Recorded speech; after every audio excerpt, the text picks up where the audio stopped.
today I'm reviewing the Beauty of Joseon Ginseng Moist Sun Serum. And really quick, I just want to say I purchase all these products with my own money. I'll never do any sponsored ads or videos, so if that's something you're into, like, subscribe, share the video, or check out the links or my Patreon community below.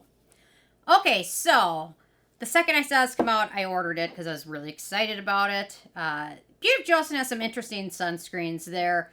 Probiotics and rice sunscreen is a holy grail for so many people. Their Sunstick came out. That's pretty disappointing. But anyway, for me, some people might love it. So this one came out, and I didn't even look at the ingredients list. I just ordered it, and then it came, and on my first test of it, it had fragrance in it, so I was a little bit disappointed by that. But everything else about this outweighs that. And apparently they're coming out with a fragrance-free formula. I'll talk more about that in a minute, so...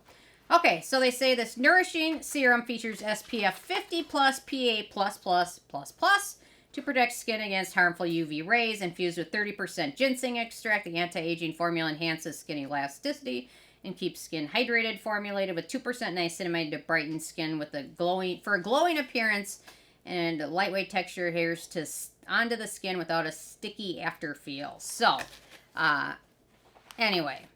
Okay, so my first criteria on this one is packaging. No issues with the packaging. Pump bottle, very nice. Although, I mean, I really like it. Just a good old-fashioned squeeze tube works. But anyway.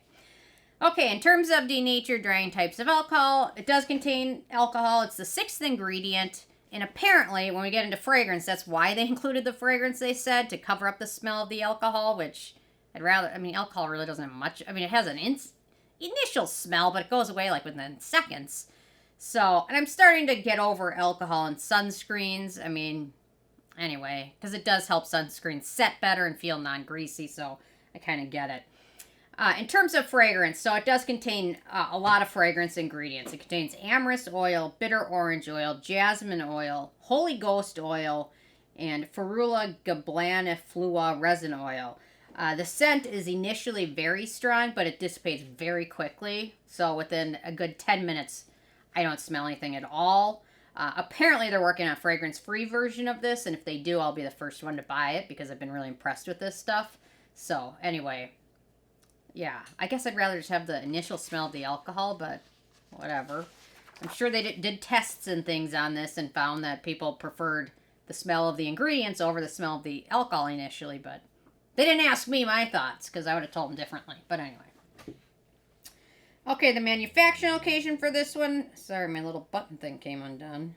Let me fix that quick so I don't, it's just got like a little fabric thing. It's not very handy. Okay, manufacturing location for this one is Korea, which it's still a liability in my opinion to be manufactured in Korea because of what happened 2 or 3 years ago. Is it that long ago already?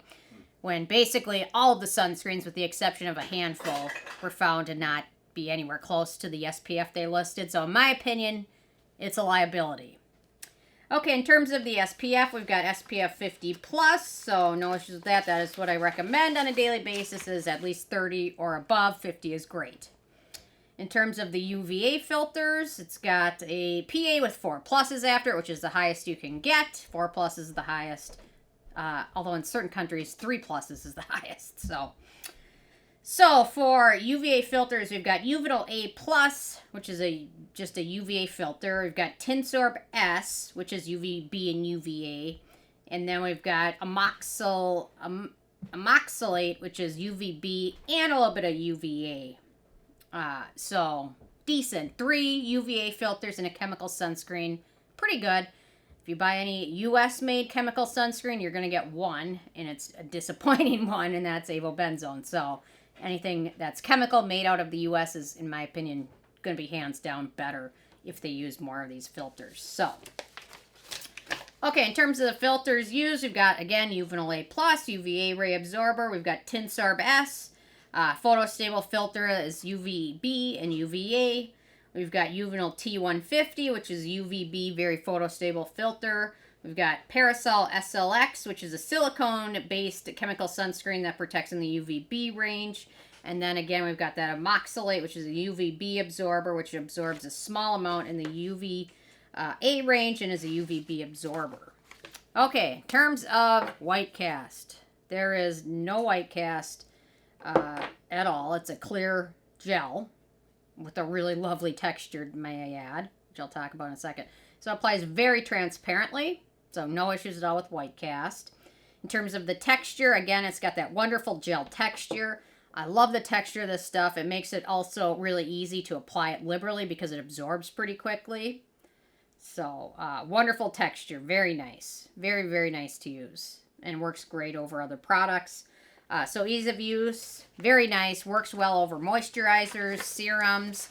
Works nicely under foundation. Easy to apply. Very easy to apply a liberal amount with the texture of this one in the formula that they used. So, it's wonderful. Very easy to use. I will say when you initially apply it, it does sting my eyes a little bit for a couple seconds. Probably more from the fragrance than anything else. Okay, other beneficial ingredients in this one, and then I'll talk about performance in a second. So we've got niacinamide, anti-acne, berry repairing. We've got ginseng root extract, which is an antioxidant emollient. Ginseng extract, antioxidant. We've got ginseng stem extract, skin conditioning. Olive oil, emollient, antioxidant. Adenosine, cell communicating ingredient, vitamin E. Antioxidant, photoprotector, grain ingredient for sunscreens, and then hydroxyacetophenone, antioxidant preservative combo. In terms of acneogenic ingredients, we've only got 2. We've got olive fruit oil and vitamin E, so nothing terrible. In terms of animal testing, this is cruelty-free, so no issues with that. And then let me talk about the performance. I love this one. I'm very impressed with it. What I'm super impressed with is I can use this, and at the end of the day, I feel like I look like I just put on the makeup. It doesn't look greasy. It doesn't accentuate dry spots.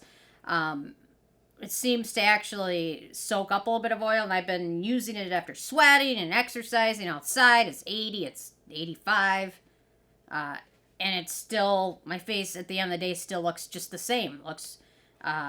It looks great. So, yeah, so it still looks non-greasy. A lot of times, ones that are very mattifying end up accentuating dry patches. Didn't have that at all. It looks just like I initially applied it. So I'm very impressed, especially in the heat and humidity. So that's why I say when they release a fragrance-free version of this one, I'm going to be the first one to buy it because I'm really, really impressed with it. Then in terms of the price, so this is a full-size 1.7 ounces, 50 milliliters, retails for $21. Doesn't get any better than that. So, with a 15 being a perfect score, this one didn't do as good, but I still love it. Got 11 out of 15, and I guess the main issues are the fragrance, the manufacturing location, and then a few acneogenic ingredients.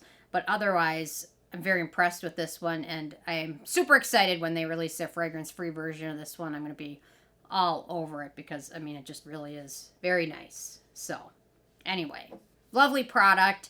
Interest hearing from you guys, if any of you guys have had a chance to check it out yet or not, and if you have, what your thoughts are. So leave a comment. Love hearing from you guys, and stay tuned for more tomorrow. Thanks so much. Bye, guys.